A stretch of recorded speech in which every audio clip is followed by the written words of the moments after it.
இந்த ஆலயம் நாராயண சுவாமி நிலத்தாங்கலாகும். இது கன்னியாகுமரிக்கு அருகாமையில் லீபுரம் ஊரில் அமைந்துள்ளது. இந்த ஆலயத்தில் என் தாத்தனார் அதன்பின் என் தகப்பனார் பணிவிடைகள் செய்து வந்தார்கள். அவர்கள் காலமாகிவிட்டதால் இப்போது நான் பணிவிடை செய்து வருகிறேன். இந்த ஆலயத்தில் தீராத நோய்களும் சகலவிதமான கஷ்டங்களில் இருப்பவர்களுக்கு நிவர்த்தி பண்ணப்படும்.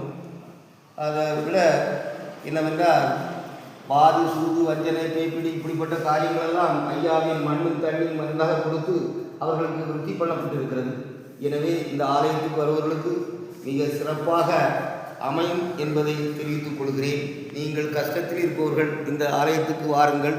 உங்களுடைய நோய்கள் தீர்க்கப்படும், உங்களுடைய கஷ்டங்கள் தீர்க்கப்படும். அதனால் உங்களுக்கு எந்த விதமான காசுகளும் உங்களிடமிருந்து நாங்கள் கேட்டுக்கொள்வதில்லை. எனவே தாழ்மையுடன் வந்து உங்களுடைய கஷ்டங்களை ஐயாவிடம் சொல்லி உங்களுக்கு வேண்டியதை பெற்று மண்ணும் தண்ணியும் மருந்தாக தரப்படும் என்பதை தெரிவித்துக் கொள்கிறேன்.